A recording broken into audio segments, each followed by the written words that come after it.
Agora foi. E aí, o que você achou do que você leu? Você leu quais partes? Deixa eu abrir ele aqui para eu ver.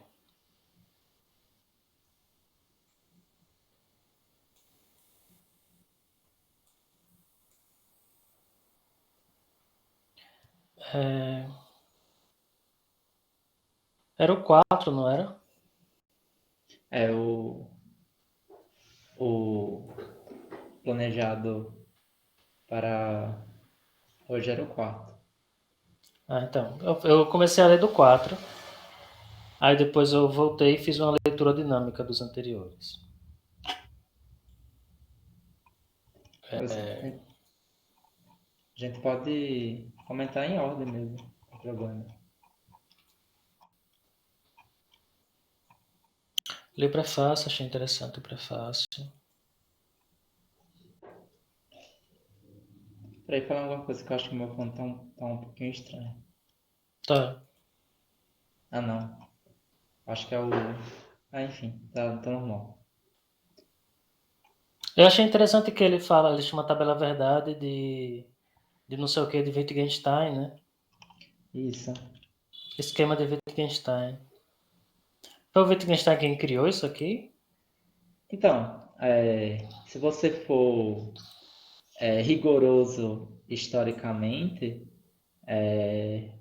você fica meio duvidoso quem é que criou, mas você coloca com certeza que não foi Wittgenstein. Uhum. Porque a história. Tem algumas perguntas históricas que elas são. Já são defeituosas por início, né? Que é essa ideia do. Isso tem até na estrutura das revoluções científicas do Kuhn. Que você perguntar quem criou algo é uma pergunta meio vaga historicamente. Porque você tem que delimitar exatamente o que é esse algo que você está perguntando sobre o que foi criado, e esse algo não é muito bem delimitado. Porque, por exemplo, a tabela verdade, tal como conhecemos, nessa formulação em que tem linhas com V e F, muito possivelmente foi a versão do Wittgenstein que a gente pegou. Mas antes do Wittgenstein, a gente já tem outros lógicos, como o Frege e até o Bully, que organiza as possibilidades de combinações de proposições de maneira ordenada, uma em cima da outra, com a coluna da direita e com a coluna da esquerda. Então, não sei se deu para pegar exatamente o problema, que depende exatamente do, do que você entende como tabela verdade. Para mim, a tabela verdade, tal como a gente conhece hoje, é de inspiração totalmente wittgensteiniana. Então, a gente pode afirmar, historicamente, sem nenhum problema, que ele foi quem popularizou. Então, essa afirmação a gente consegue fazer com uma precisão histórica muito boa. Aqui, o modelo de Wittgenstein é muito parecido com o modelo de tabela verdade que a gente segue hoje em dia também. Então, se você entender e criar a tabela verdade como exatamente este modelo perfeitinho que você está pensando no Wittgenstein, então você pode falar que ele é o criador da tabela verdade. Porém, se você entende como tabela verdade simplesmente elencar as possibilidades de combinações de duas proposições em suas possibilidades de ocorrer ou não ocorrer, você pode falar que foi o Frege que criou isso na criptografia. Ou falar que foi o Bully que criou isso lá no, na análise matemática da lógica. Tá, tá Mas, bom. como uma afirmação assertiva o Wittgenstein com certeza foi o responsável pela popularização das tabelas verdades. Isso é um mérito dele.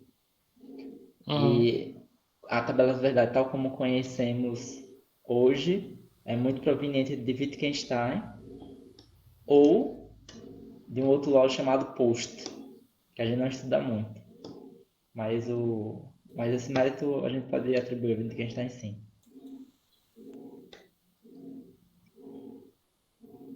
Só podia ter falado sim, né? E não, não... É, você tem esse hábito, mas tudo bem. Deve ser porque você está em casa há muito tempo. Ah, não, é porque minha formação é muito histórica. Então, geralmente eu sei as armadilhas que certas afirmações implicam, assim. Uhum. É mesmo quando é uma pergunta despretensiosa, eu tento me esquivar dessas questões.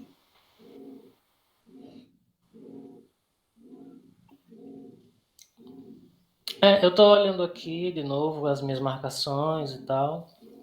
Eu lembro que eu não tive dificuldade de entender o que ele diz, assim. Eu me lembrei do conteúdo do... que é muito próximo do conteúdo de lógica que a gente estuda, né? Não sei se você vai levar isso como uma armadilha também. Mas é muito próximo. Então eu não tive dificuldade de entender, sabe? A questão da tabela verdade, o que era que ele estava fazendo aqui, o que é que significa os sinais e tal. Eu não tive dificuldade de pegar tanto.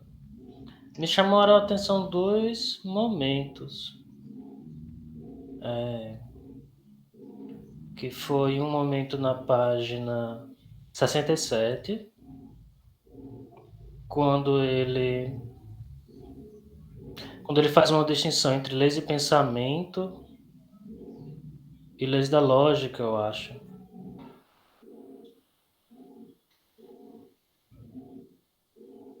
Deixa eu ver. Página 67, né? Uhum. Ele diz, é uma questão filosófica saber se em que medida esse cálculo corresponde às operações reais do espírito, se é apropriado. Ele coloca a questão de em que medida as leis da lógica são leis dos processos reais do pensamento, né? Sim, Ah, eu tô. esse debate eu achei interessante, assim. Ele não desenvolve muito, mas... E a outra foi... Paraná, paraná. Foi na página 73, na última página. Que é a última coisa que ele diz. Eu perguntei, a validade universal das leis da lógica se funda somente nas convenções estabelecidas? Ele diz assim, se quisermos indagar a razão de ser desses princípios sempre válidos, não devemos perder de vista as convenções estabelecidas para as operações fundamentais. Os esquemas fundamentais nos aclaram sobre as convenções vigentes no emprego das palavras e ou não em nossa linguagem, e sobre essas convenções se funda todo o mistério das leis a priori da lógica. Me pareceu um reducionismo, tipo, da lógica eu não sei se é a linguagem, ou se, me parece que é a linguagem, uma redução da lógica à linguagem. Mas são as convenções estabelecidas, né? Tipo, eu fiquei um pouco boiando, assim, no que ele quis dizer com isso também. Eu vou tentar abordar os pontos que você elencou em ordem, né? Na ordem que você expôs. Primeiro, eu fico feliz que você tenha simpatizado com o texto, no sentido de que o texto não te pareceu obscuro, porque eu acho que eu já falei isso, mas vou repetir novamente. Uma das vantagens desse texto é que ele é um texto que é próximo o suficiente da lógica da época do Wittgenstein, mas também ele é muito claro a respeito, muito claro e muito didático a respeito dessa lógica. Eu acho que essas são duas vantagens dele que prevaleceram apesar do tempo. Em questão de que isso parece muito com a lógica que a gente já estudou, eu acho que isso é um demérito, na verdade, dos conteúdos de lógica que a gente viu, que mostra que, na verdade, a gente estudou lógica muito próxima ainda da lógica de Wittgenstein. Quando você já pega o Mortari, Não estou dizendo que o conteúdo vai mudar, mas com certeza a abordagem que o livro do Mortari tem a respeito desses conteúdos aqui é completamente diferente desses que a gente está vendo desse livro e que a gente Quem é leu. Mortari? Mortari é um autor de um livro de introdução à lógica, que é especialista em filosofia analítica e epistemologia. O livro dele ele é um brasileiro. Até aqui, eu vou pegar aqui para mostrar.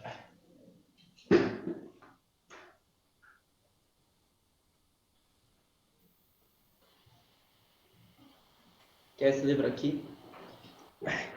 Que eu já tinha feito um grupo de estudos do ano passado que foi baseado no estudo desse livro. Uhum. E a abordagem muda um pouco, porque ele já incorpora dentro dele alguns resultados de teoria dos conjuntos e alguns resultados em teoria de semântica formal, e que elas são usadas como base, junto com alguns conteúdos de sistemas formais, para você introduzir a lógica. Então a abordagem meio que muda de tal forma que, apesar de a gente estar vendo os mesmos conteúdos, a gente vê em bases diferentes. Hum. E tanto que, se você perceber, isso vai até implicar numa certa mudança como posso dizer, de robusteza, né? Nesse livro que a gente está lendo, ele só tem 100 páginas, enquanto Uhum. nesse ele tem cerca de 600. Porque ele precisa introduzir muita coisa para depois poder fazer o tratamento de lógica propriamente dito. Uhum. E geralmente são as coisas que eu vivo falando e que, como pode dizer, minha linguagem fica totalmente compreensível, porque já são coisas que subtendem outros conteúdos que têm que ser estudados antes ou depois para compreender melhor ainda essa disciplina depois dessa época. Por exemplo, esse aqui, essa lógica que a gente está vendo aqui é uma lógica pré-task e também uma lógica que está ao mesmo tempo temporalmente do Carnap e do Quine, mas que também em espírito antecede. Isso aqui, basicamente, para mim, é um livro de lógica que se apoia em praticamente Wittgenstein e Russell, com algumas pitadas de filosofia do Círculo de Viena. Mas ele não é uma lógica que é fundada a partir dos descobrimentos envolvendo matemática barra lógica formal do pós-30, por exemplo, Teorema de Gödel, a formalização da semântica pelo Task. Pô, esse livro de lógica do Mortari não tem lógica informal, né? Eu não sei se é informal que chama. Não tem lógica informal. Essa é a lógica formal. Por quê? Por que será? São duas especialidades tão diferentes assim? São, são. Hum. E isso entra numa questão boa, que é justamente a discussão sobre o que é lógica. No sentido de usar o termo lógica para lógica formal, você não vai poder empregar o mesmo sentido para estudar lógica informal, porque o conceito principal, pelo menos, que foi adquirido na filosofia da lógica pós esses autores, é que a lógica dedutiva, a lógica formal, se você preferir, ela trabalha em cima de um conceito que chama consequência lógica, que é um conceito que, dado as premissas, você garante a conclusão, ou que é impossível que premissas sejam verdadeiras e a conclusão falsa. Essa é a noção de consequência lógica. Essa é a noção principal em que todo o resto do maquinário formal tenta capturar como acontece essa relação de consequência lógica.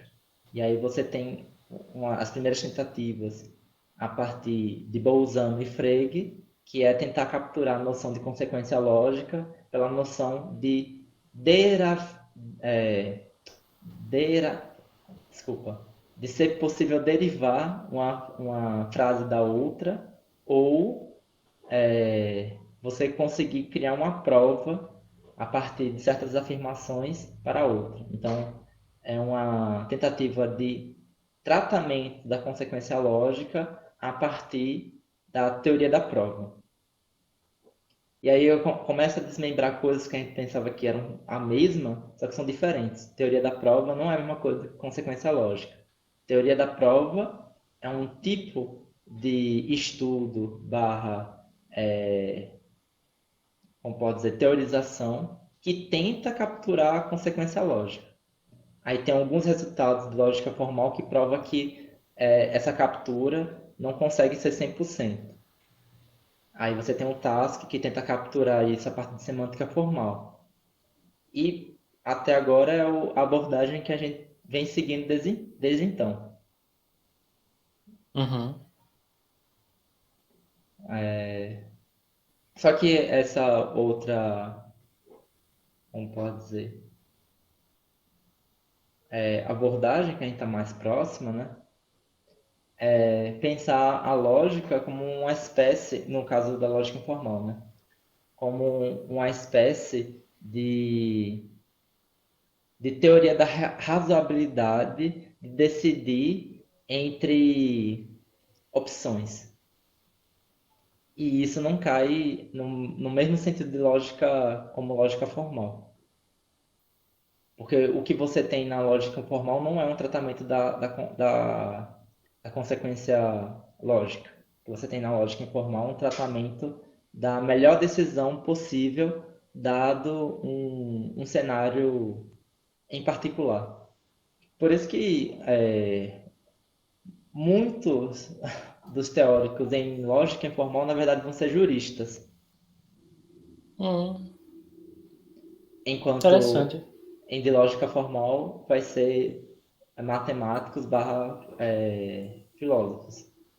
Porque justamente essa diferença entre objetivos, ou diferença de objeto, vou colocar nesse termo, é discrepante. Lógica informal é uma lógica que trata dos critérios da melhor decisão, e a lógica formal é o que trata sobre as relações de consequências lógicas entre um conjunto de afirmações e um outro conjunto de afirmações. Uhum.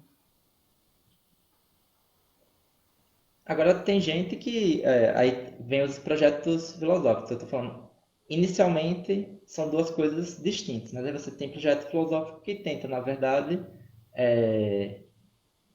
fundar a lógica informal a partir dos mesmos fundamentos da lógica formal, só que aí tenta fundar uma lógica informal a partir do conceito de probabilidade.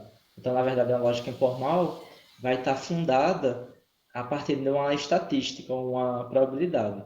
Então, vai ser praticamente uma lógica dedutiva, só que em vez de você inferir certezas, você infere probabilidades.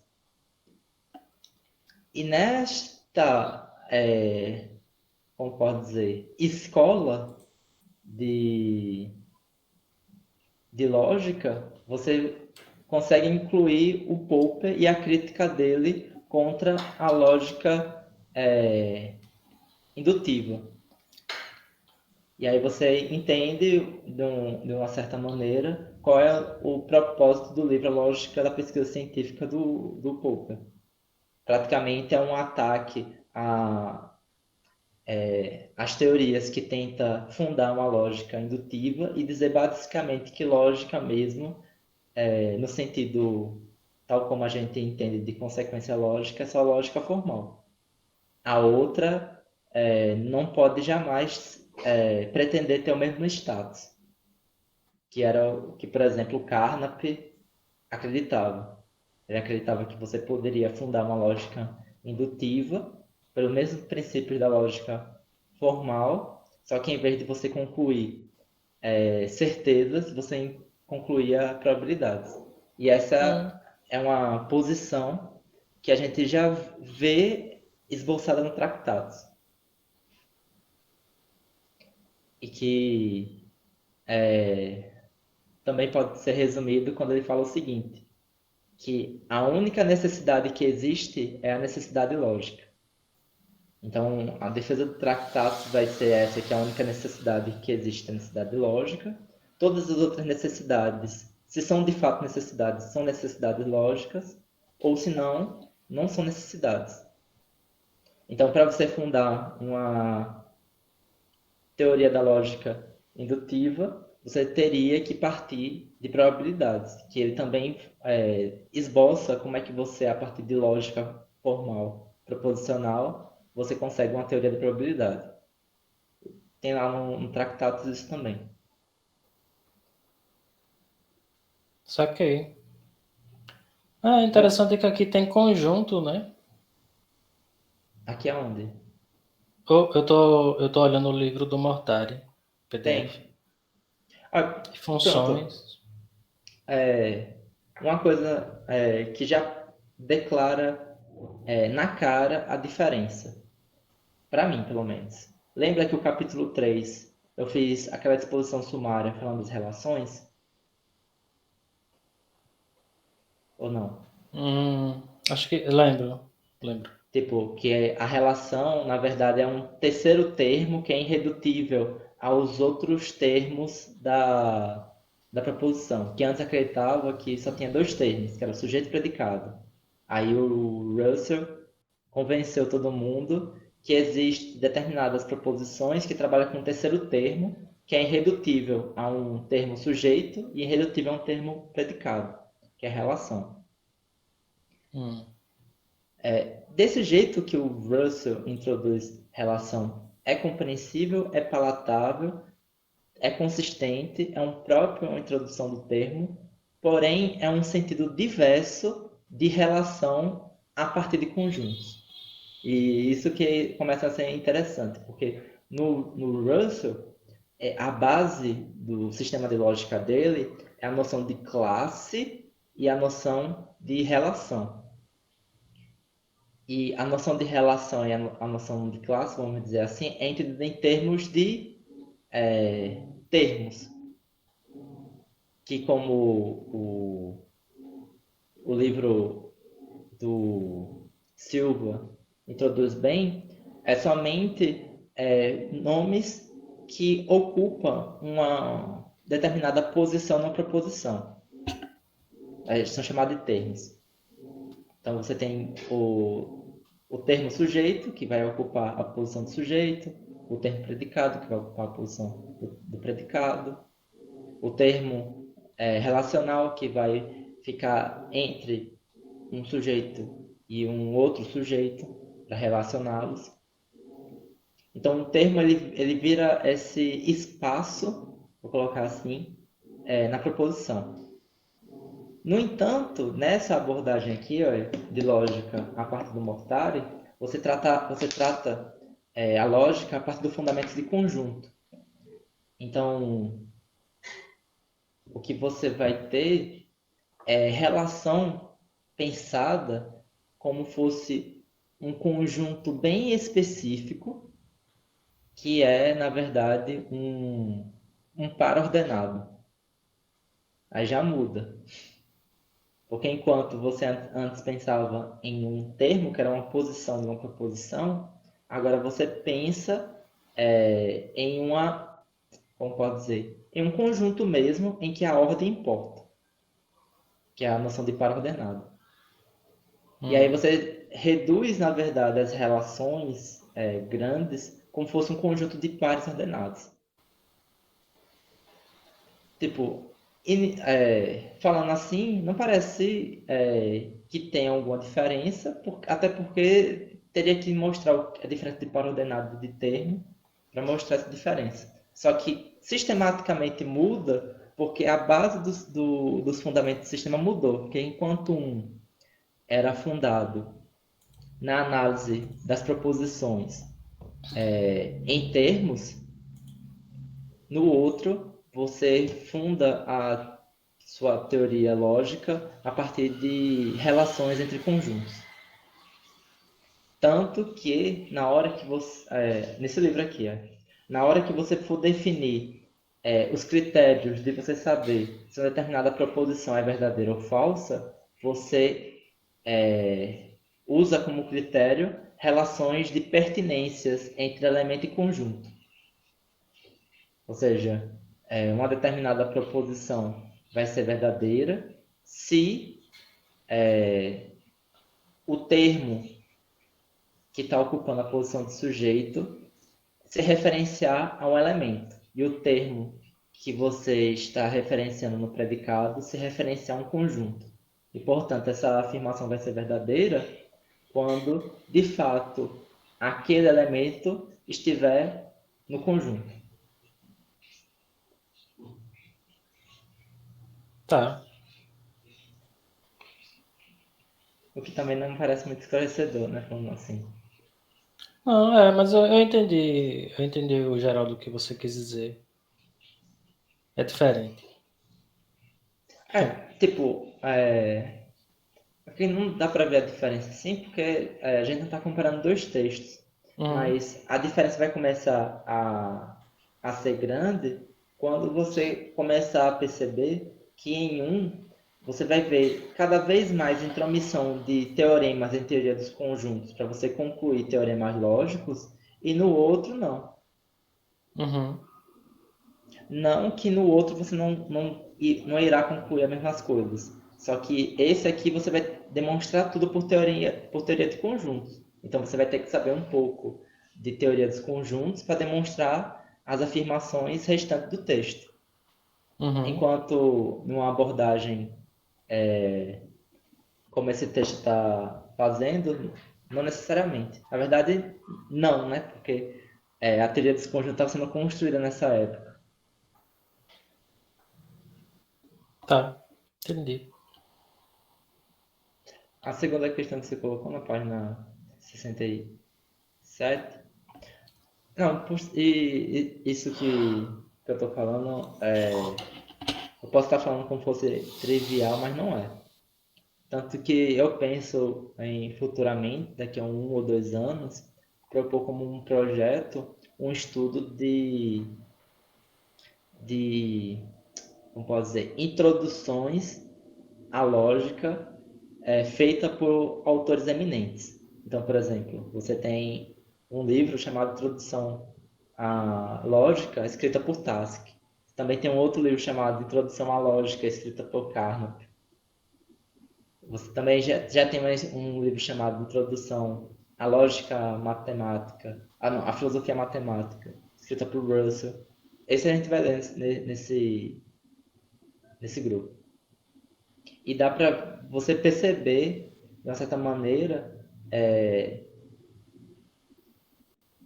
o caminho que está sendo tomado para a lógica ser cada vez mais formal e ter uma relação mais embrincada com a própria matemática. E a contrapartida tem outros livros, por exemplo, de Strauss, que também tem o nome Introdução à Lógica Matemática, que você percebe a reação a isso.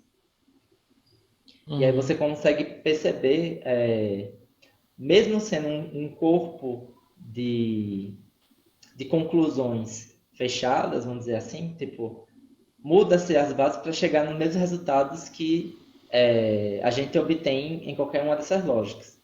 Mas a gente percebe o quanto a mudança das bases muda a forma que a gente pode provar aquelas determinadas afirmações. E Uhum. E a depender da mudança de base, essa demonstração fica cada vez mais matemática ou cada vez mais verbal. E essa começa a ser a diferença, por exemplo, de um livro de lógica começa a ser inacessível para um leitor comum. Porque conforme você vai incorporando bases de teoria dos conjuntos dela, na verdade, o que você exige é um certo pré-conhecimento formal, matemático, envolvendo conjuntos, para aprender algo básico que supostamente devia ser a lógica.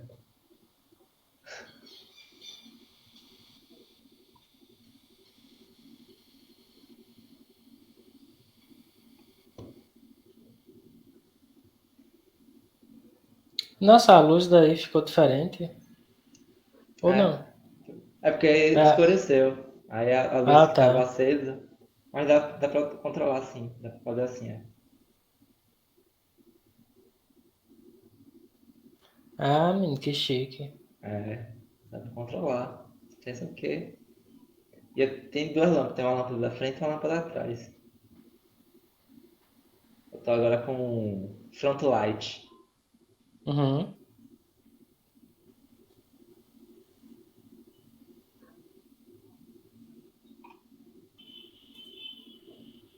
Aí muda na verdade.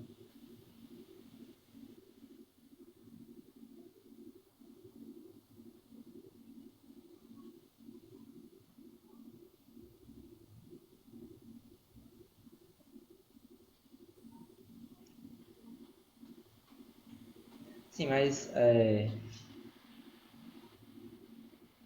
qual era a outra questão que você colocou sobre. Era lá na página 73.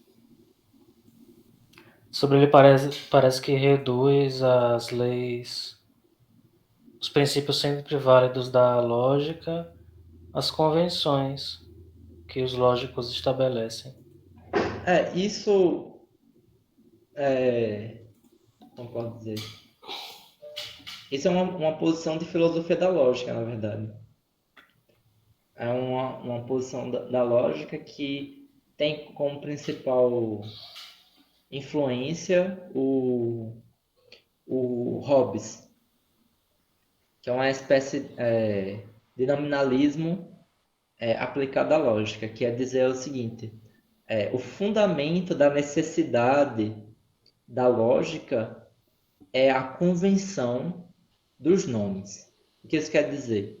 A lógica tem esse imperativo de necessidade, justamente porque você tem um grupo de homens que concordam na convenção de uso do nome. Então, todo o fundamento da necessidade da lógica se deve a homens concordarem uns com os outros de usar os mesmos termos para as mesmas coisas.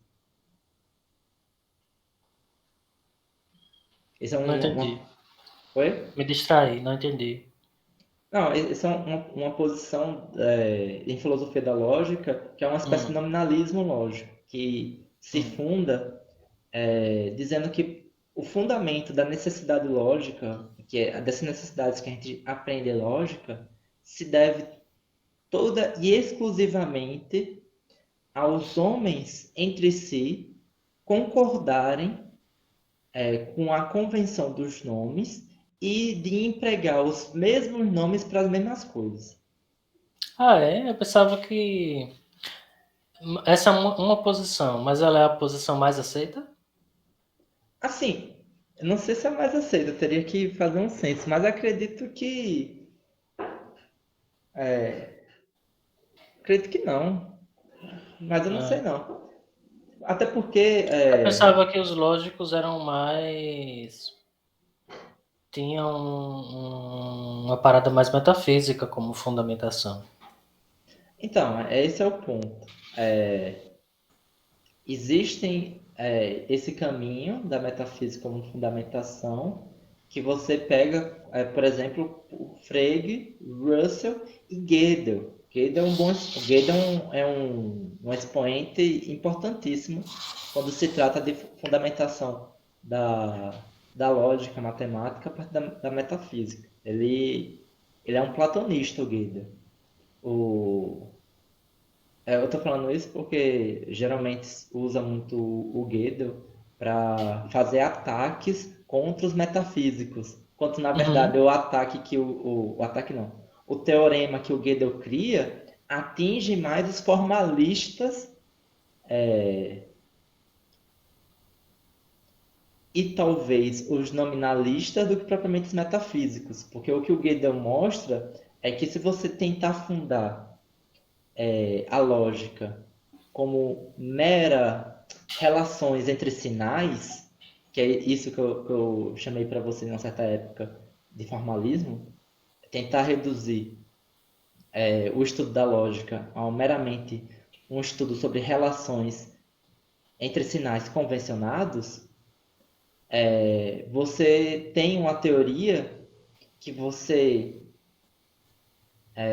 não consegue provar todas as afirmações que são verdadeiras dentro dessa teoria. Ou seja, existe um critério na qual você reconhece com uma determinada proposição ou um conjunto de sinais dessa teoria é verdadeira, porém, dentro do próprio maquinário formal, linguístico que você criou, você não consegue, a partir de regras bem delimitadas, chegar a esse conjunto de sinais que você admite, que você é forçado a reconhecer como verdadeiro. Ou seja, existe uma certa assincronia entre o sistema formal, que tenta representar. No caso, a conclusão que ele está chegando nesse caso é específico para aritmética. O que ele prova é que não importa o sistema formal que você cria para representar a aritmética, sempre vai existir afirmações verdadeiras em aritmética que vão ser impossíveis de você demonstrar a partir do maquinário do sistema formal que você criou. Em termos analógicos, você pode definir uma gramática, você pode definir um vocabulário, você pode definir regras de formação de frases a partir da gramática, né? Tipo, o sujeito vem depois do verbo, depois do complemento. E aí você afirma o seguinte, tá? Agora que eu estabeleci todas essas regras, eu consigo chegar a qualquer afirmação verdadeira dentro do meu sistema formal. Aí o teorema de Gödel vai mostrar que não. Se o que você está tentando capturar com esse sistema formal for aritmética, vai existir ainda afirmações verdadeiras na aritmética que o seu sistema formal em questão não vai ser capaz de derivar. Aí esse é o chamado problema da incompletude. Na verdade, ele mostra que é impossível ter três propriedades em um sistema formal que tenta representar a aritmética ao mesmo tempo. Ou seja, completude, consistência e decibilidade. Consistência é que nenhuma frase dentro do seu sistema formal possa ser simultaneamente verdadeira ou falsa dentro desse sistema. Então, uma vez que ela é verdadeira, uma vez que ela é falsa. E isso tem que acontecer com qualquer afirmação possível de ser formulada dentro desse sistema. Outro é decibilidade. Dado uma afirmação qualquer, tem que existir algum critério que seja possível de você decidir se ela é verdadeira ou falsa. Ou seja, um algoritmo que você descobre qual determinada afirmação é verdadeira ou falsa. É quase como se você, dentro desse sistema formal, você tivesse que ter um dispositivo automatizado, você colocasse qualquer afirmação e ele, usando essa afirmação como argumento, gerasse como output se ela é verdadeira ou falsa. Isso é um problema de decisão. Dado qualquer afirmação, você é capaz, a partir de um algoritmo pré-estabelecido, saber se ela é verdadeira ou falsa. Uma analogia, talvez, que não seja muito boa. É tipo a fórmula de Bhaskara. A fórmula de Bhaskara, o que ela é? Ela é uma receita que não importa a, a função quadrática em questão que você tiver. Se você pegar a equação, identificar quem é A, quem é B e quem é C, você obtém as raízes, se existir, dessa equação. Então, a fórmula ela é suficiente para decidir acerca de qualquer equação de segundo grau acerca das raízes dela. E existe uma questão paralela também sobre a questão de uma afirmação ser verdadeira ou falsa em lógica. Deve existir algum algoritmo interno ao sistema formal que seja capaz de decidir que, dado uma proposição que você formulou, seguindo certinho as regras de formação de frase, e é uma frase bem formulada, você conseguir decidir por critérios internos do sistema se ela é verdadeira ou falsa. Esse é o problema da decidibilidade. E por fim, é que todos os, como pode dizer, todas as proposições que são geradas pelo seu sistema, ela possui uma prova dela ou da negação dela. Então, seu sistema tem que ser capaz de, a partir de regras de inferência, junto com os axiomas pré-estabelecidos, ser capaz de provar uma proposição qualquer ou a negação dela. Que, que é similar ao problema da decidibilidade, só que é um pouquinho diferente. Porque enquanto na decidibilidade o que você está decidindo é se ela é verdadeira ou falsa, na completude o que você está decidindo é se ela é provada ou não dentro do sistema. Obviamente que o que se esperava é criar um sistema que são os três. Ou seja, que é consistente, completo e decidível. Mas em questão de definição, decidibilidade é diferente de completude. Porque você pode ter um critério semântico para decidir, um algoritmo semântico para você decidir se uma determinada afirmação é verdadeira ou falsa, mas você não é capaz de chegar a ela a partir das regras de inferência dentro do seu sistema. Existe essa possibilidade.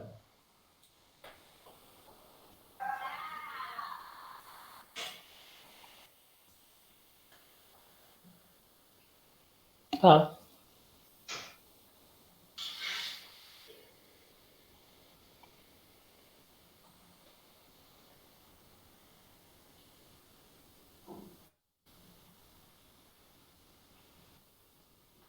Sim, mas eu entrei nessa questão para falar sobre o nominalismo. Né? Uhum.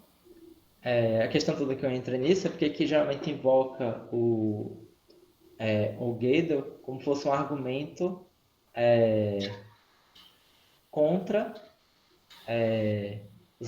a posição metafísica da lógica. Só que na verdade é um ataque mais contra os formalistas barra nominalistas da lógica. Assim, nominalismo vai ser uma abordagem bem grande, e aí formalismo também vai ser uma outra doutrina, só que você pode, para alguns fins, entender que elas coincidem em alguns pontos em específico. No caso do nominalismo lógico, que eu estava falando antes, vai dizer que a necessidade lógica se deriva de convenções. E convenções de quê? Convenções sobre os usos das palavras. Então, o fundamento da necessidade dos homens se deve todo porque teve um grupo de homens que concordaram entre si de chamarem os objetos pelos mesmos nomes por toda a comunidade e concordarem entre si que todos os objetos têm que seguir tendo os mesmos nomes para toda a comunidade. Mas o que eu acho estranho nisso que ele falou é que eu não consigo ver a ligação entre essas leis lógicas que ele estava aqui mostrando antes, de validade universal, e uma convenção. Tipo, não parece que uma convenção é suficiente, sabe, para explicar a validade universal dessas leis. Pelo próprio caráter de convenção, mas também, sei lá, porque, tipo, é arbitrário, não é não? Assim, eu entendo o que você está dizendo, até porque eu não sou nominalista. Mas acho que o jeito que eles pensam é mais ou menos o seguinte. Por exemplo, talvez se tiver um nominalista assistindo esse vídeo, vai até me bater depois, mas Por exemplo, uma coisa que Ah, a tá gente sendo usa, gravado, né? Eu tava esquecido já. uma coisa que a gente acaba usando no dia a dia, que tem um caráter de universalidade, que é usado para fazer várias coisas no nosso dia a dia, porém o fundamento dele é convencional. Qualquer sistema de medida. Qualquer sistema de medida. Então, por exemplo, você pega um metro. Se você pensar, a gente consegue fazer cálculos extremamente precisos, calcular quantidade de combustível, barra planejar projetos mesmo no geral, porque quase tudo que você for fazer em engenharia necessita dessa convenção chamada metro, ou nessa convenção chamada quilo, ou nessa convenção chamada Newton. Tudo isso são convenções. Em algum momento, eu estou só usando isso como um exemplo. Em algum momento, alguém convencionou que um determinado comprimento de um ponto até o outro fosse estipulado como um metro. E dado que ele convencionou isso e todos os outros membros concordaram com essa convenção e concordaram também em utilizar para os mesmos casos o mesmo nome, obedecendo os mesmos critérios, você consegue fundar toda uma necessidade fundada somente em uma convenção, que é essa convenção de qualquer sistema de medição possível. Hum. Tipo, isso é um argumento convincente o suficiente? Para mim, não. Mas eu consigo ver assim que alguma pessoa consiga se convencer com isso. Uhum. Talvez se eu fosse nominalista eu conseguisse se defender de uma maneira melhor. Mas praticamente, eu acho que o espírito da defesa está justamente isso. É pensar que o fundamento do funcionamento dessas coisas não se deve a de fato uma realidade que a gente está atingindo, mas simplesmente porque nós, como seres linguísticos, a partir de convenção, associamos alguns sinais a algumas coisas, e o mais importante, que a gente concordou que a gente sempre vai utilizar os mesmos sinais quando a gente vê as mesmas coisas. Então, todo fundamento de necessidade que existe só depende justamente dessa convenção. Porque se a gente não concordasse com com essa convenção, não existiria necessidade e tudo seria contingente. Uhum. Qual é o ponto de dificuldade, né? No meu caso, eu acredito que no seu. Obviamente, esse argumento apela para necessidade, ou seja, de fato, eu concordo com eles que é necessário a gente concordar com as convenções para que a gente consiga falar sobre necessidade.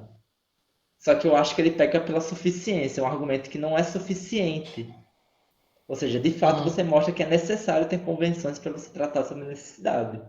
Mas é suficiente? Eu também penso assim. Me causou essa estranheza. Mas o espírito desses caras é esse. Porque na verdade O o que Wittgenstein também é assim?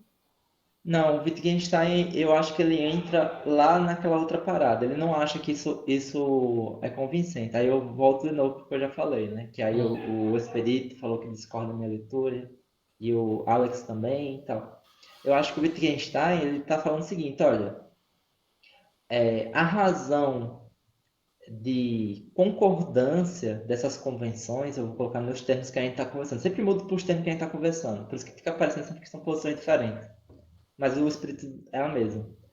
O, o fruto, na verdade, dessas necessidades que a gente pensa que é por convenção, é que, na verdade, essas estruturas elas são pertencentes a qualquer linguagem que a gente possa criar. Então, na verdade, toda vez que a gente fala, toda vez que a gente vai criar alguma coisa para representar os fatos, ou para apresentar os fatos, a gente, sem querer, já inclui neles a lógica. Porque ela como pode dizer, ela faz parte da estrutura interna de toda e qualquer linguagem possível. Essa é a grande questão do tratados. Então, essas coisas que parecem leis da lógica, etc. e tal, elas só têm, de fato, esse reaparecimento ou essa força coercitiva de necessidade que elas têm, porque, na verdade, toda vez que a gente cria uma linguagem, a gente, sem querer, ou querendo, mas sem querer, já está as pressupondo, não porque a gente assume coisas tácitas, mas é porque na própria lógica já está, ou, na própria linguagem já está presente essas relações. E elas são inescapáveis para qualquer linguagem que a gente for criar.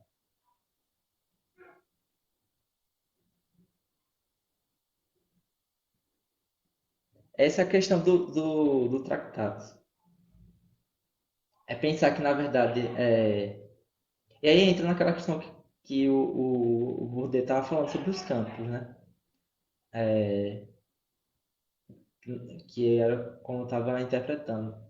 Para o Wittgenstein, de fato, o que vai acontecer é a criação desse microcosmos e etc e tal, que você pode até estudar, olha, não que o Wittgenstein falou isso, né? Mas você pode até estudar um campo isolado de determinada coisa. O problema é que quando ele começar a utilizar a linguagem para se comunicar uns com os outros dentro desse campo, por ele estar utilizando a linguagem, não importa qual seja, ele já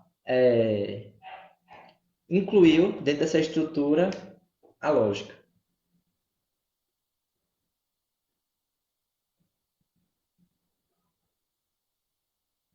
Não entendi, boiei. Eu vou Não, só repetir. eu não entendi porque eu me distraí. Se você repetir a mesma coisa, eu posso entender. Não, eu só ia dizer o Não seguinte, precisa que... reformular, não. Ah, sim. Não, o que eu queria dizer é o seguinte, pense naquela questão do campo, etc e tal. Uhum. O que o Wittgenstein vai dizer é, não, tudo bem, tem esses campos com essas diferentes formas de representação, não importa. Se eles estão utilizando alguma forma de linguagem, por eles estarem utilizando alguma forma de linguagem, eles já estão incorporando dentro desse sistema a lógica. Porque a Uhum. lógica pertence a qualquer criação de linguagem possível. A Esse é o ponto. lógica pertence a qualquer criação. Tipo, em qualquer linguagem que você possa criar, tem lógica. Tipo, Isso. Não é que tem uma lógica, tem a lógica. uhum. Quer dizer, qualquer, digamos, ser que alcance alguma forma de linguagem vai chegar à lógica. Isso. Isso garante a universalidade. A Isso universalidade da garante a lógica. universalidade. Então, nesse livro, ele demonstra isso a partir de uma linguagem geral, ou das possibilidades gerais de qualquer linguagem que se chega à lógica, ou alguma coisa Não. assim? Essa é uma questão boa. No livro, o que ele vai fazer? No livro, é, pegando lá a introdução, né? O que ele vai fazer é delimitar a linha do pensável e do impensável. Mas ele vai estipular essa linha por dentro. O livro, inicialmente, não se trata dessa questão. Ele vai primeiro traçar o limite do pensar. Quando ele for tratar o limite do pensar, o que ele vai fazer primeiro é dizer a estrutura lá do mundo, que é aquela parte que perde o leitor, né?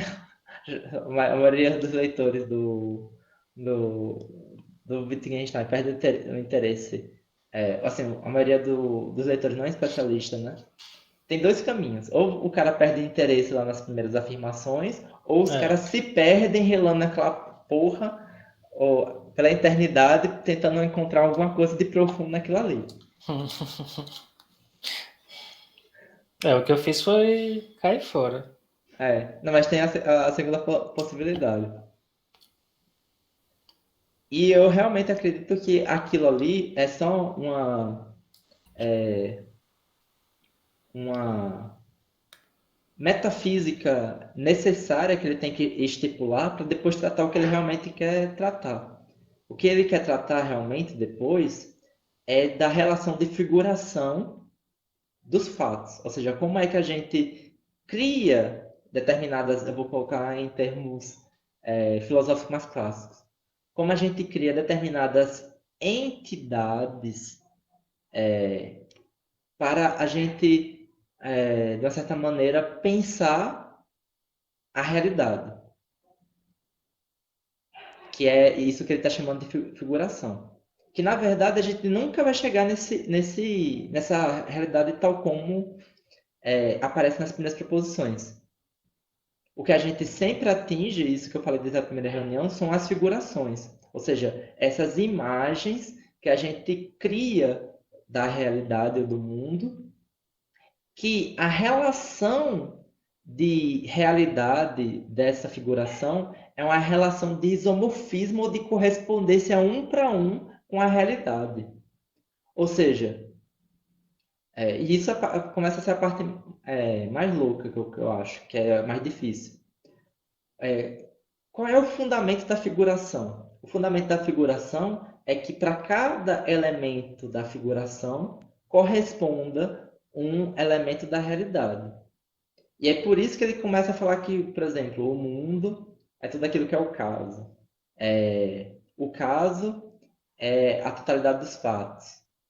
O mundo é a totalidade dos fatos.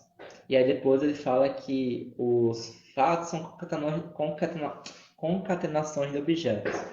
Porque no final das contas, o que ele está fazendo é pegando a proposição e seguindo lá o critério do Frege, ele está dando realidade àquelas coisas a partir do princípio que a proposição se relaciona com o mundo a partir de uma correspondência de um para um. Mas essa correspondência de um para um, e aí começa a ficar mais complexo, não se deve na estrutura superficial Não tenho certeza. da linguagem, mas sim de uma estrutura profunda.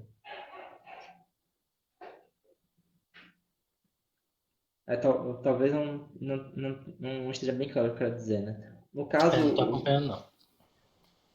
é porque você falou se o propósito do livro é esse. Não, o propósito do Uhum. livro primeiro é definir os limites entre o pensar e o não pensar, Uhum. certo? Uhum. Dados o limite do não pensar e o pensar que ele quer fazer, primeiro eles jogam uma metafísica qualquer, não qualquer no sentido que poderia ser qualquer um, mas no sentido que ele não está muito preocupado em destrinchar aquela metafísica. Aquela metafísica é algo que ele precisa para desenvolver o que vem a seguir, que é o forte do Tractatus, que é a teoria da figuração. E a teoria da figuração tem de diferente para uma teoria da representação, porque a figuração ela se trata de uma criação de uma entidade em que ela, vou dizer assim, né? É porque não é representa. Ela apresenta o mundo porque os seus constituintes correspondem a constituintes do mundo e, de uma certa maneira, aquela disposição que você está fazendo entre elas na imagem corresponde a essa disposição entre esses elementos no mundo. Então, essa figuração é aberta e genérica assim, porque na verdade isso funciona para quando você pensa uma imagem, para quando você pensa uma frase, para quando você vai explicar para uma criança e você usa um suporte de celular em cima da mesa e um mouse. A teoria de figuração ela é aberta porque na verdade se trata justamente dessa maneira que o Wittgenstein fala que é necessária da gente pensar o mundo. A gente pensa o mundo por figurações. É impossível não pensar o mundo por figurações. A gente só pensa por conta de figurações. E as figurações sempre eu vou usar um termo talvez que fique mais claro. Por meio dessas analogias. Então, por exemplo, quando eu penso em um modelo físico, eu penso numa imagenzinha, um modelo atômico. Aí eu penso uma bolinha no meio, que é o núcleo. Eu penso uma órbita ao redor, que é a eletrosfera. Só que a questão é que isso é uma imagem física, né? Uma imagem que a gente até pode criar com isopor e com, como pode dizer, e com elástico, se a gente quiser, e com aramezinho, para a gente ver, a gente girar. A gente até pode fazer um modelo de ligação molecular usando bolinhas e coloridos, etc. Tal. Tudo isso são modelos. Modelos no sentido atual do termo. Então a gente pensa essas coisas realmente formando essas imagens. Só que essas imagens representam o real não porque de fato exista algo que seja semelhante àquilo, mas na verdade porque ao a gente criar essa imagem para pensar o real ou a realidade, a gente criou uma correspondência de um para um entre os elementos do modelo ou da figuração e a realidade. Então, na verdade, aquele elásticozinho que a gente está esticando com arame em volta de um globo corresponde a um conjunto de dados empíricos que a gente obteve a partir de determinados métodos que não necessariamente te mostram uma imagenzinha. Muito pelo contrário, às vezes só é um certo tracejado em um papel gigante. Mas a gente começa a montar essa estrutura da imagem justamente pelos dados que a gente obteve da realidade, tentando criar essa figuração de tal maneira que a gente consiga, dados os elementos da figuração, atingir os dados da realidade. Mas não que a realidade de fato seja parecida com essas imagens. Tá desligado seu microfone. Tá, mas dessas figurações, como é que ele chega na linguagem e da linguagem na lógica? Aí entra a questão.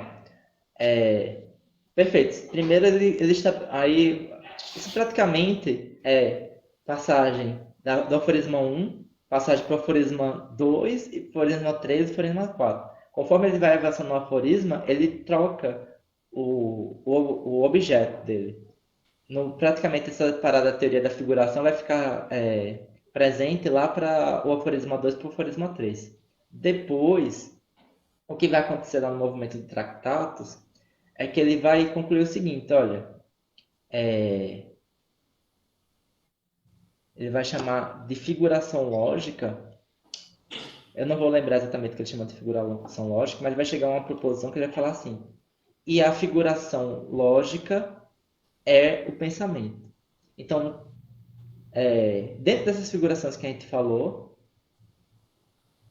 existe a figuração lógica, que agora eu não consigo exatamente dizer para você exatamente em que medida ela se diferencia da figuração, até porque ele fala que toda figuração é figuração lógica. Então eu não sei especificar. Mas praticamente ele vai migrar da figuração para a figuração lógica. E a figuração lógica ele vai migrar para a proposição ou para a sentença. E aí é no estudo da sentença que ele vai concluir que, na verdade, todos esses enunciados que a gente tem sobre lógica, na verdade, são um estudo sobre a estrutura da própria possibilidade de figuração. Então, por exemplo, agora eu vou voltar, né? Agora que eu expliquei isso. O que é exatamente P e não P? O P e não P não é uma afirmação sobre o mundo. P e não P é justamente você concluir que você, dentro de uma figuração qualquer, você não pode estabelecer a figuração e a negação dessa figuração e ela representar algo na realidade. Ou seja, você pegar uma figuração e concatenar ela com a não figuração, ou com a negação dessa figuração, vou dizer assim, você não representa nada na realidade. Ou seja, em termos de analogia que eu estava fazendo, né? Você fala assim, olha, imagine que tem uma pessoa, vou simbolizar essa pessoa utilizando esse controle. Ah, só que esse controle também não simboliza essa pessoa. Ao fazer isso, eu não criei imagem nenhuma dessa pessoa. Ou seja, em vez de falar que é uma relação da realidade, na verdade eu falo uma relação sobre possibilidade de figuração. Aí, claro, isso ainda é muito obscuro, não é muito claro. Mas a analogia que ele utiliza muito para demonstrar isso é a analogia com a geometria e os sistemas de pontos. E, na verdade, talvez fique mais claro se você lembrar de geometria analítica. Você lembra um pouquinho de geometria analítica? Então, Assim, né, não sei. geometria analítica basicamente é uma geometria em que você reduz todas as As figuras. figuras a fórmulas algébricas, né? Isso, exatamente. Tá, então eu lembro. Uma das bases da geometria analítica é você lidar com pontos como um conjunto ordenado, a depender do espaço, tratando-se de duas dimensões de três. Se for de três, um conjunto ordenado de três posições. Então, dado qualquer três valores ordenados, ou seja, o primeiro valor é 2, o terceiro valor é 7 e o terceiro valor é 11, você garante um ponto no espaço.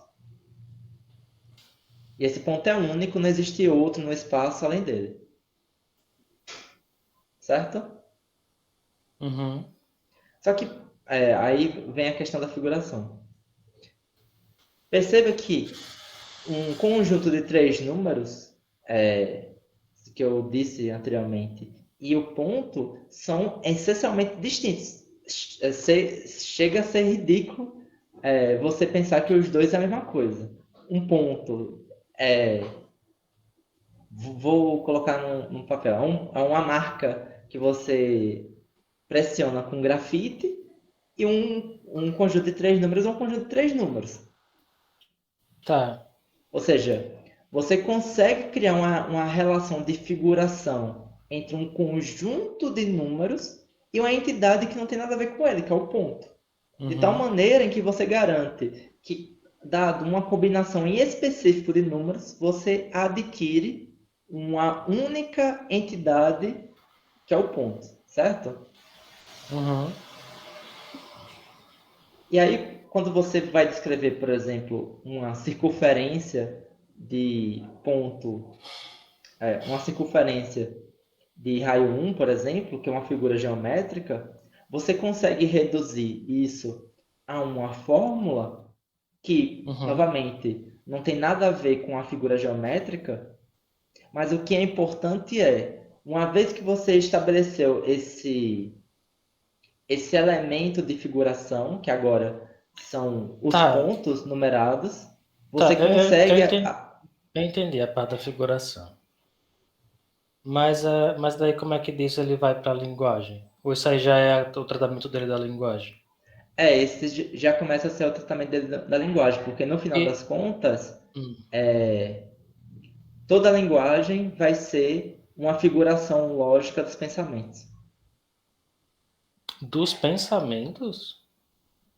Acho que é dos pensamentos. Uma Eu acho. figuração. O que é que significa uma figuração lógica? Porque a figuração é uma associação de termo a termo, né?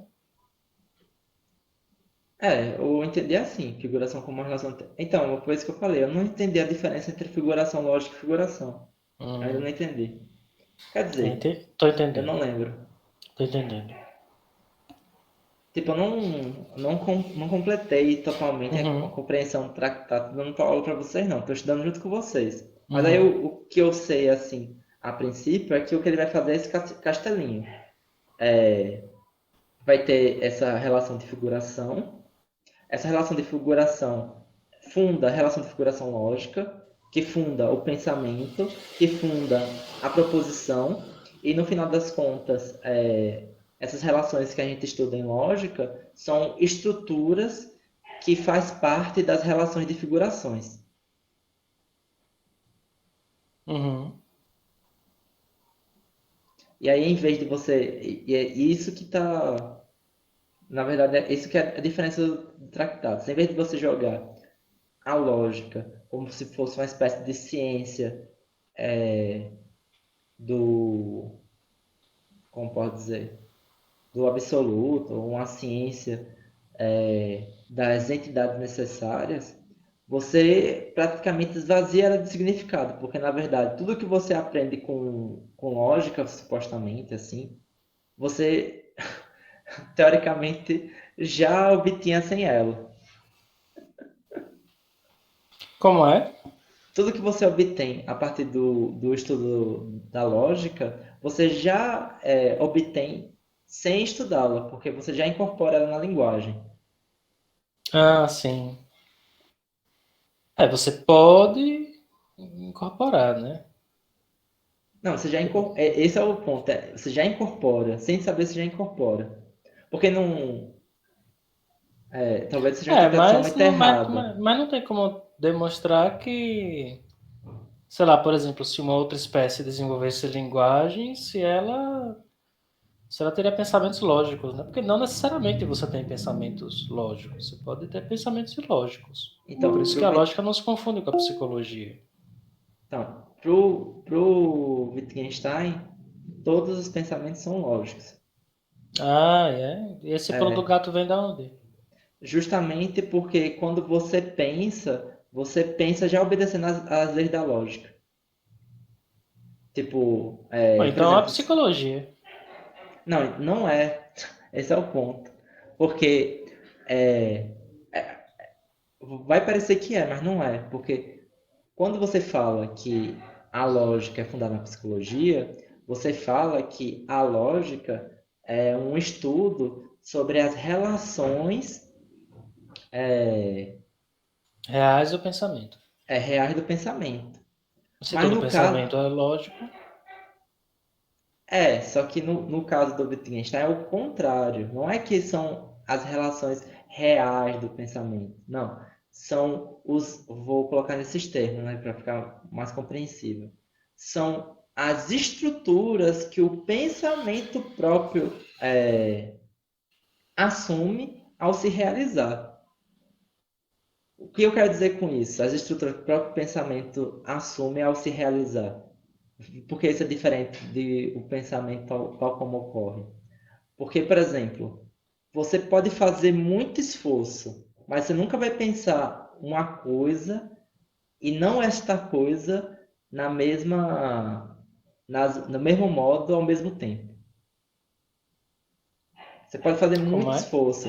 Tipo, eu estou tentando simular o Tá. princípio de não contradição. Você pode fazer muito esforço, mas você não vai conseguir pensar uma coisa que é e não é no mesmo modo ao mesmo tempo. Que é lá o princípio ontológico do Aristóteles, o princípio Uhum, da contradição ontológica. Então você é uhum, o. Você, lembra lá das primeiras meditações do Descartes? Que ele vai uhum. argumentando, e aí ele fala bem assim: olha, Ah, se tudo for ilusão, pelo menos eu sei que as cores, eu não posso me enganar quanto a elas. não, tá. Você pegou também um caso extremo, né? Mas sei lá, aquelas paradas lá daqueles princípios de inferência. Você pode errar ali, você pode pensar meio torto. Não Tanto que as pode, pessoas erram que só em prova de lógica, né? não pode. Esse é o ponto, pode. Mas você não erra porque você pensou ilogicamente naquele momento. É porque que naquela circunstância, isso que você está falando é uma coisa importante. Porque as pessoas assumem que quando a gente fala que a lógica dita ou é as leis do pensamento, a gente está pensando que elas ditam a forma que a gente pensa ordinariamente. Mas, na verdade, a afirmação que o Frege faz, ou o Kant faz acerca disso, elas ditam o não pensar. Ou seja, elas conseguem restringir, no final das contas, o que é um não pensamento. Não se trata muito de fazer igual o Copo faz, de ficar descrevendo, de dada uma determinada situação, é, como é que o determinado fulano faria para pensar isso logicamente, dadas essas premissas. Quando se coloca a lógica como pode dizer, as leis do pensamento, é justamente ela que dita o campo de possibilidade do pensar e do não pensar. E o que é o não pensar? São as contradições.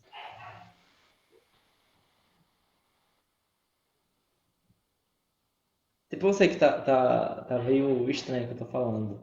Mas é porque realmente se passa essa imagem que quando fala que a lógica é, trata do pensamento, é meio que esse negócio assim, quem estuda lógica pensa melhor. Quando na verdade isso nunca foi assumido no estudo da lógica mesmo. O estudo da lógica é mais assim, pelo menos no Russell e no Frege. No Frege principalmente, esse é o ponto, no Frege principalmente. No Frege se trata mais de criar uma linguagem que explicite relações lógicas tácitas que sempre existiu no campo da ciência e sempre foram reproduzidas de maneira verbal ou subtendidas, isso é importante, ou subtendidas, explicitar elas a partir de uma linguagem que seja capaz de mostrar onde aconteceu o erro ou não. Mas onde aconteceu o erro? Essa é a questão. Muitas vezes acontece um erro quando você assume que uma coisa é consequência da outra, só que elas não são consequência. E aí, na verdade, o que você está falando não é que a pessoa pensou ilogicamente, é que ela assumiu que duas coisas eram consequência uma da outra, quando na verdade as duas não têm relação lógica. Entendi, mas na Então, medida em que ela estava pensando em termos de consequência, ela estava pensando logicamente. isso. Quando ela pensou sobre essas coisas, ela pensou logicamente. Uhum. E até mesmo quando ela pensa que está pensando ilogicamente, o que ela está fazendo é respeitando os princípios gerais da lógica, que são aqueles três, e fazendo uma conjunção de pensamentos. Ou seja, Eu me pergunto se isso não tem como base uma pessoa mentalmente saudável. tem. Realmente tem. Hum. Mas isso é bom porque Porque as pessoas não o mentalmente saudáveis têm linguagem também.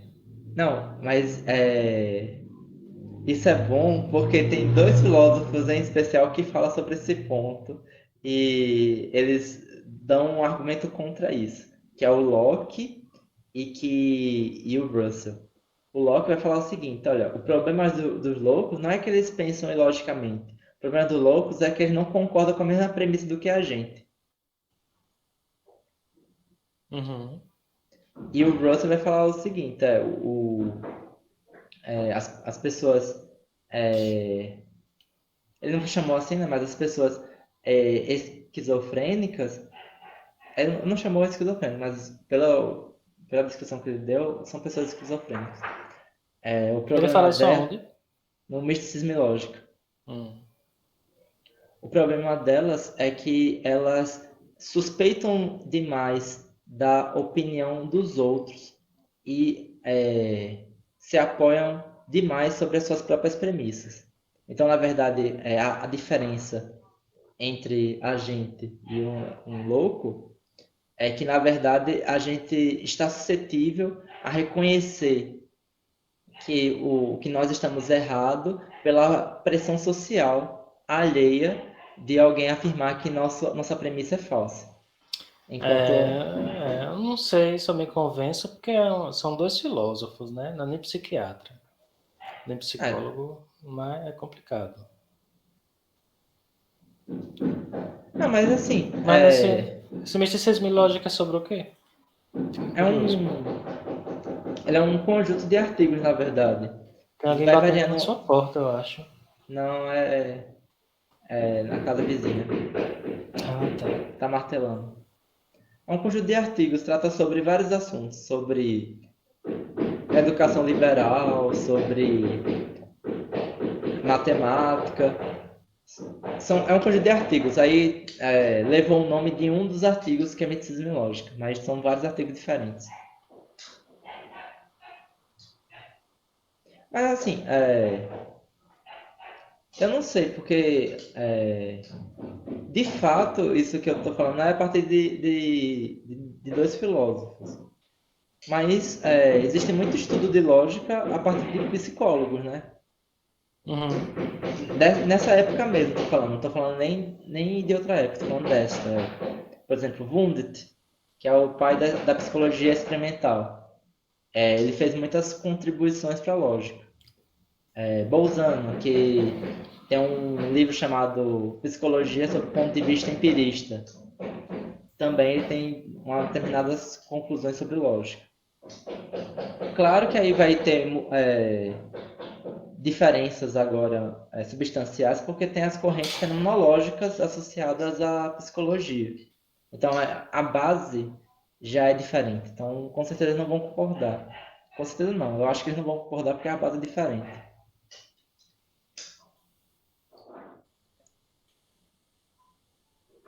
Mas no caso do Wittgenstein em específico, e do Frege, por exemplo, é que toda forma de pensamento já acontece, de uma certa maneira, obedecendo essas leis. Por isso que elas se impõem como leis, né, na verdade. Não porque elas são espécies de prescrições que a gente usa conforme um acaso, mas que elas são seguidas tacitamente em alguns processos quando eles acontecem, sem a gente Uhum. perceber.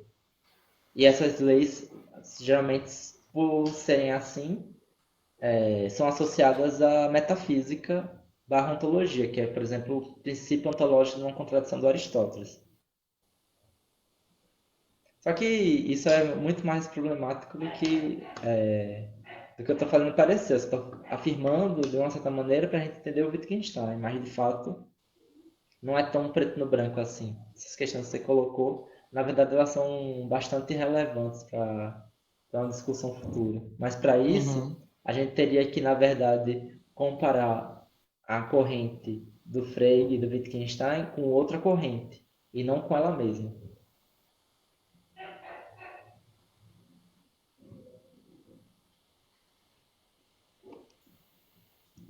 Mas já deu 6h30. A gente Eita, pode encerrar a reunião aqui. pode ser. Eu tava baixando o misticismo e lógica. Mas tem aí em português?